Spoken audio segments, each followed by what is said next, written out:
Hey, it's Mike from MD Airsoft. Today got my new BTC Spectre version 2 drop-in FET. So I'm going to do a video on how to install it. Now if you've never done something like this before, this is quite challenging. I don't recommend it for new gun techs. If you want to attempt it, feel free. I'm going to try and go over everything you need to know. Once you have your gearbox open, like mine is, you're going to want to remove everything, including the safety, which there is a screw that holds it in. Once the screw's out, it is a two-piece safety. Okay, comes off and then pushes through the back of the gearbox. Oh, a cut-off lever, which just slid out because I already had it undone. There's a screw here, and there's also a screw right here. So once those screws are removed, just pull them out, and your trigger unit comes out of the gearbox. Now there's also a little spring, which is not required anymore, that goes here and attaches to the cutoff lever. Now you don't actually need that, but save it. You never know when you could use a spring. So now we have a completely bare shell of a gearbox. So you might notice that mine is a bit different than yours. I've actually modified the back of mine because I'm putting this into my VFC Scarlett. Yours will have basically continued wires like this, okay? So just ignore this. You don't have to do this. This is only for if you're putting it into a VFC Scar. Otherwise, leave it as is, and this would go through the back of the gun to your buffer tube where your battery is. So this unit is made to fit this exact space where your old trigger goes. Just be careful when you're putting it in.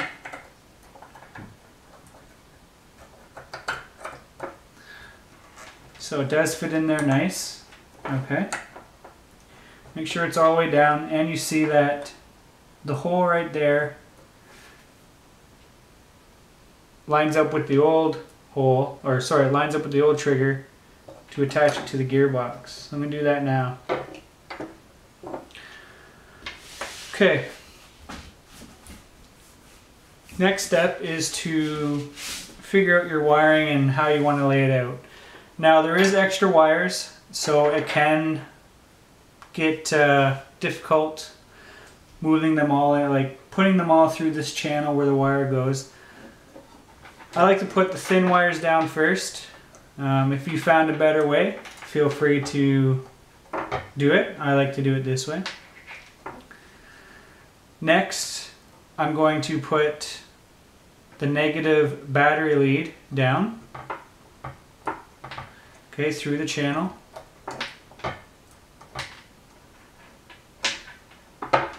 Okay, and then I'm going to put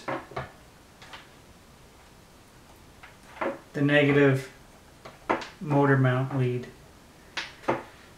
Now, as you can see, my wires are almost bulging out of the gearbox. So what I do is gently take the flat end of my Torx screwdriver here, just kind of compact it down as far as you can. Make sure it's below the line of the gearbox. Now you don't want to use like a Phillips or a flathead because you could damage the outer casing of the wire.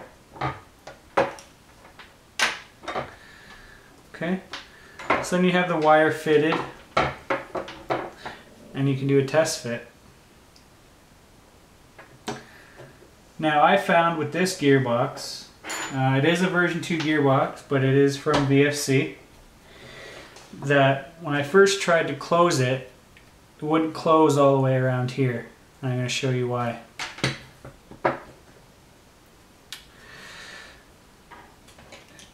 These three spaces right here, 1, 2, 3, were actually raised a bit. So they had little nipples or whatever you want to call them that were raised up a bit. What those did is with the original wires, those 3 nubs would go fit in between these 2 rails of the channel and kind of hold the wires down. Now with this gearbox, it may not be the same for yours. Your gearbox may not have these 3 nubs. What I did was take a file and just filed them down so that they are flush with the perimeter of the gearbox. Hopefully you can make that out. So what that will allow is the gearbox to close.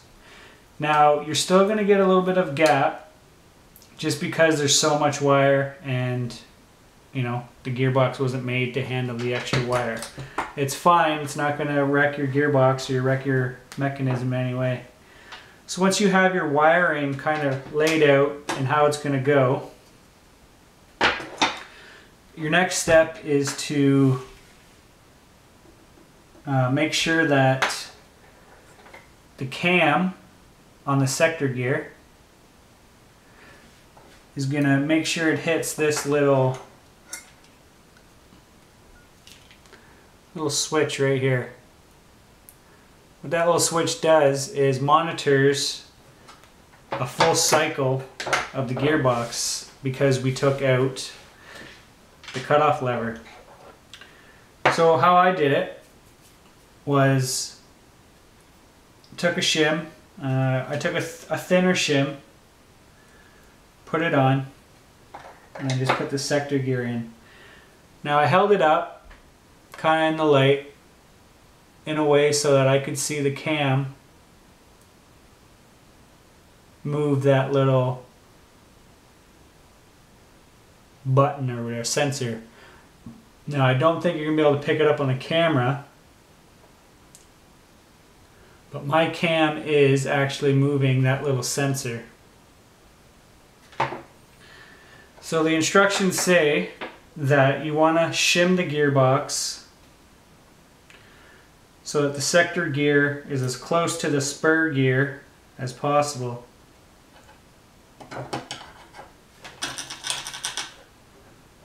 Okay.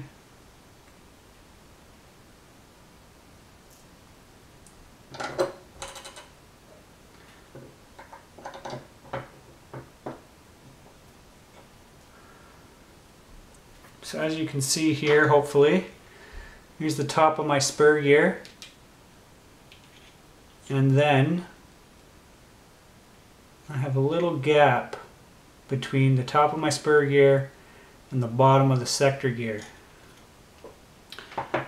So I might be able to even actually go a little bit smaller. So let me try a thinner shim. You don't want to go too thin or too tight that they're touching or rubbing excessively, because you're going to get into friction. So this one is actually a bit, it's close. Maybe I'll go with two of the really thin ones, and that should be good.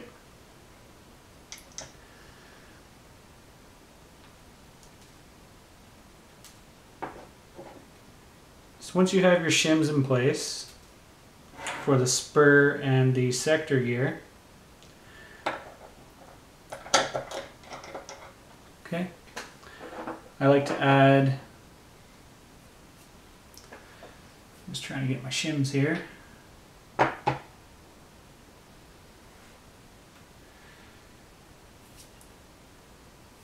Add the bevel gear here.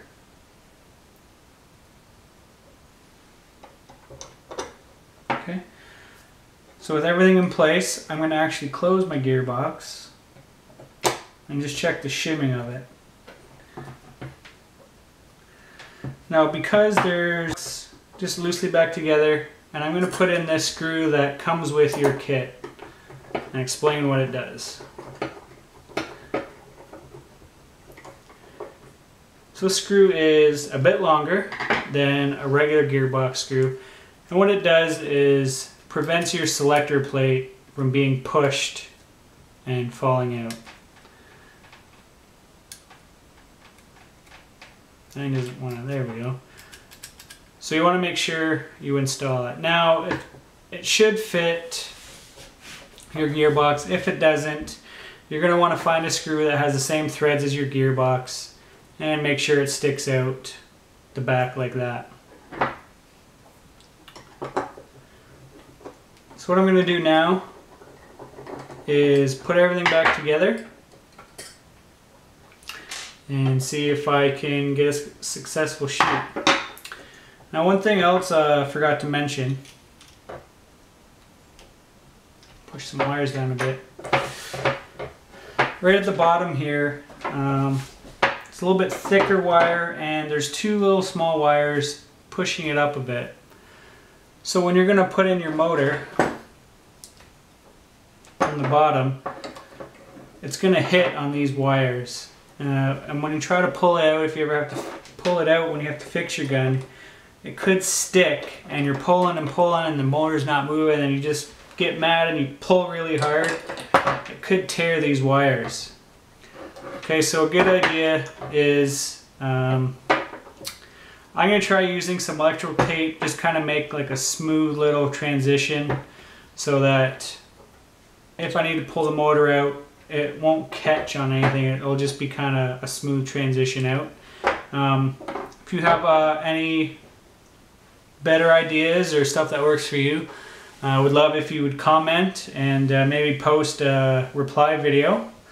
I mean, we're here to help everyone, so if you have a better idea, I'd love to hear it. So I'm just going to let the camera roll and get to work, and I'm just going to kind of cut out the long parts, the boring parts, and we'll get to it.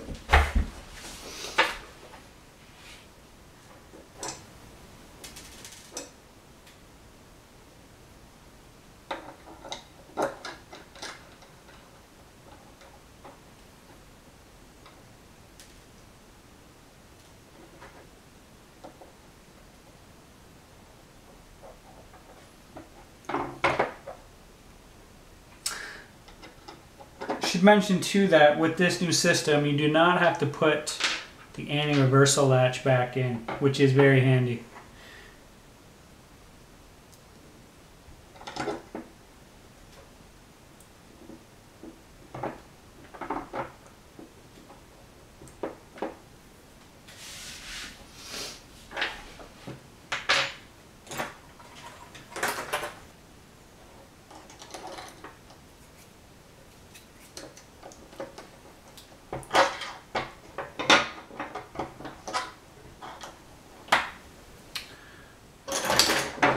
So I'm here putting the trigger back in. Found this to be a little difficult. Take some patience.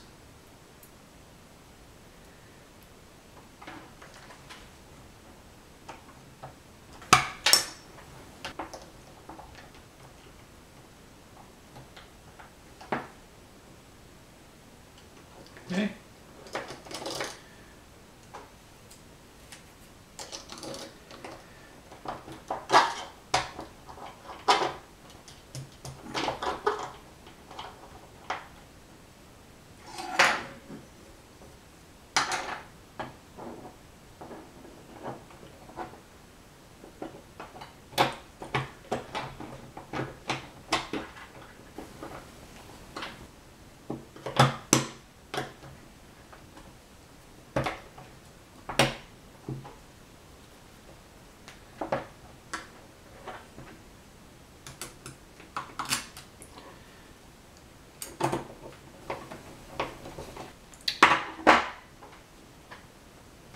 Okay, so now everything's back together. I want to warn you, the trigger pull is very tiny now. You do not need to squeeze it as hard. It's very small, so you want to be careful that you don't really squeeze because you'll damage the actual... that wasn't good.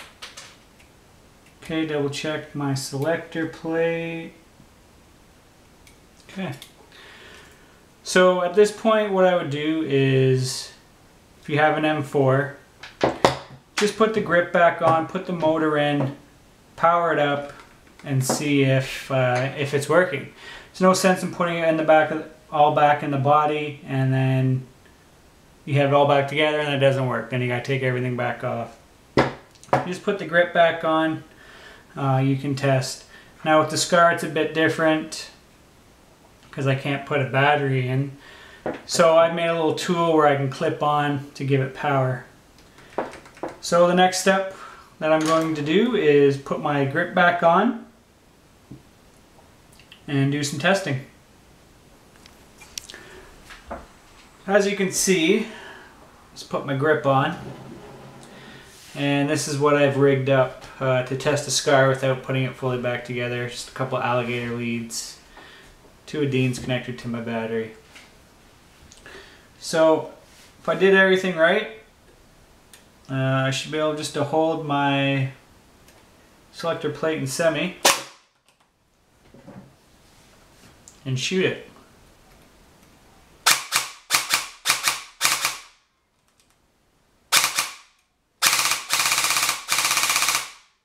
And she sounds pretty nice. Trigger response. Now it's going to full like that just because my selector plate's moving. I'm not holding it steady enough. It's a nice short trigger pull. So now that I have confirmed everything that's working, I'll take the grip off and I will put my gun back together. So if you have any questions, please feel free to comment. I'll answer them as soon as possible. Again, it's a pretty advanced install. If this video doesn't help, I would take it to your local gun dock and they should have no problems putting it together. This has been Mike from MD Airsoft. Thanks for watching.